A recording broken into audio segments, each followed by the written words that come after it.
What's up, my friends? This is Steve with Kilted and Bearded, here for another kilt review. I know it's been a while since I uploaded a video, but I like to put these kilts through a test. You know, I like to wear them for a couple of months, make sure they're going to hold up before I throw a review out there. You know, I'm not just going to review it straight out of the box and say, hey, go buy this, it's great, when it don't hold up or shit for, you know, after a month or two wearing it. So today, I'm going to review the UT Kilts Deluxe black utility kilt, and I've been wearing it for about 2 months, and I've been impressed with it. I'm actually kind of surprised. When I first got it, I wasn't sure what to think. You know, it's a poly cotton blend. It's a little lighter material than what I'm used to. You know, I'm used to a heavier cotton or a duck cloth. You know, like a 10-ounce, 12-ounce duck cloth. So I'm used to my kilts being kind of heavy, and this one was really lightweight. And I thought, man, I just don't know how that's going to hold up. You know, if you're out in the hills, out in the brush, you're walking through the brambles, you know, you're going to get snags, you're going to get rips. You know, where the snap's going to hold up. I was just a little bit hesitant about it. But after wearing it for a couple of months, and you know, I've put it, you know, through some pretty good days, you know, working and stuff like that and hiking, and it's held up pretty good. I'm impressed with it, especially when you consider that this kilt costs around $65, and another kilt that I have from Kilt is very similarly built, and I think I paid about $100 for it. So UT Kilt, far better than the Kilt in my opinion. In fact, I would, you know, put it up there with some of the more expensive kilts as far as the way it wears, comfort, features on it, things like that. It's really a step up, especially for what you pay for it. It's a lot. You get a lot for your money, basically. I'll give you a look at it, and we'll go through some of the things on it. Okay, this here, you know, I got the deluxe version, of course. To start out with, you've got the full overlapping apron. And you've got the snaps, which I like. It kind of holds things together a little bit better.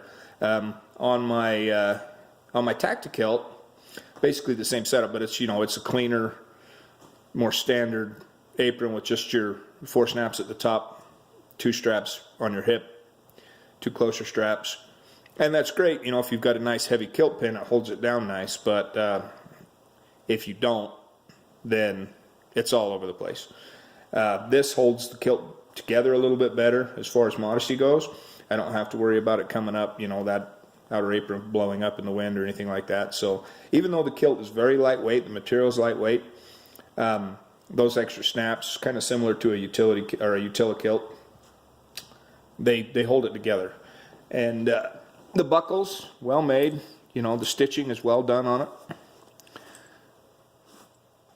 The pockets, basically the pockets are very similar to what's on the Kilt, and you know, several other kilt companies that I've seen as well. But good roomy pockets. They're kind of wedge shaped, which, you know, they open easy. You can get to them good. You can't put a lot of stuff in them, but you know, enough. They're very adequate. My dog sneezing in the background. Good cargo pockets on either side, you know, one for a pocket knife or whatever you keep in there. And then, you know, same thing.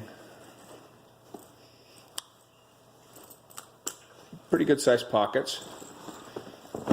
On the back, you've got 2 pockets on the back, 2 hip pockets. One snaps closed, one doesn't. Plenty of room.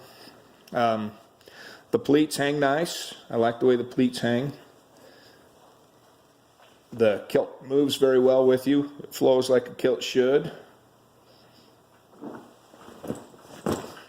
This is a poly cotton blend. I think I mentioned that before. So it's fairly lightweight. So it's great in the summer. You don't get hot at all, and this kilt keeps you nice and cool. It is a big drawback, however, in the winter. Like now, it's getting kind of cold, and I freeze my butt off if I wear this kilt. So I stick to my heavier kilts in the winter. Keep this one for the summer. I wore this, you know, I wore it for work. I wore it, you know, to hike in, And I've actually wore it for formal. I wore this kilt to Thanksgiving with a nice button down and a vest and tie, and it looked very nice. It really cleans up well. So it's a versatile kilt, you know, something. I can't really wear my Utilikilt in formal situations, and I can't really wear my Kiltman kilt. I mean, I can my Kiltman if I take the pockets off, but you know, this kilt really dresses up nice. And like I say, for the money, it's a good kilt. Now, would I prefer it over my Kiltman or my Utilikilt? No, absolutely not. But it is a very good kilt, especially for what you pay for it. The only thing that I have on this kilt that I can complain about is a little bit of the fit and finish. I don't know if you can see that, but it almost looks like they've overstitched the pleat and picked it. And I find that in a couple of different spots, like they picked the stitching out and restitched it. Either that or it's just like an overlay where the needle goes through. I don't know. But it's not a big deal. You don't notice it on the kilt at all when you're wearing it. It's just something I'm kind of finicky about things, so I pick up on stuff like that.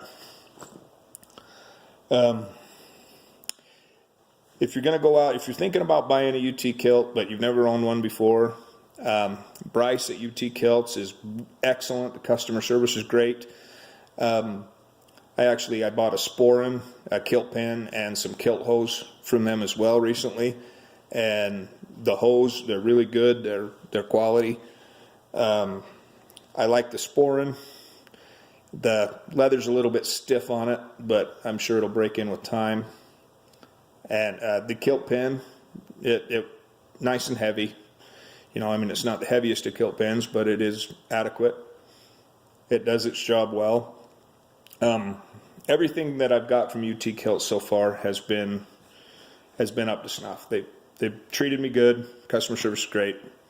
If I had to go with this kilt or a damn near Kiltum or Tactikilt, I would take this kilt. I would take the UT Kilts over damn near Kiltum and Tactikilt. And they're pretty close, you know, in the price range. I think Tactikilts is $90 to $100 for a kilt similar to this. I'm not sure what damn near Kiltum is. I haven't purchased one, but a buddy of mine has one, and I'm not overly impressed with it. But yeah, this, for the money, I would go with a UT kilt, definitely. If you want to spend, I think they range like $55 to $85.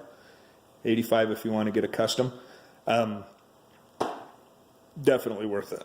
If you don't want to get into the heavier Utilikilts, or you know, you don't want to pay that kind of money, you don't want to pay $170 to $250, you know, then a UT kilt's the way to go. They're really tough to beat for the money. So that's it for the UT Kilt Deluxe Black Utility Kilt. In about a month, I'll have a review for the Angry Bastard Warhorse Kilt. Really looking forward to that one. It's been a kilt I've wanted for a long time. So I got one on the way. Hopefully it'll be here in the next few days. And I can go abuse it, see if it holds up. Until next time, this is Steve, Kilted and Bearded. Go get a kilt. Hang free, my friends.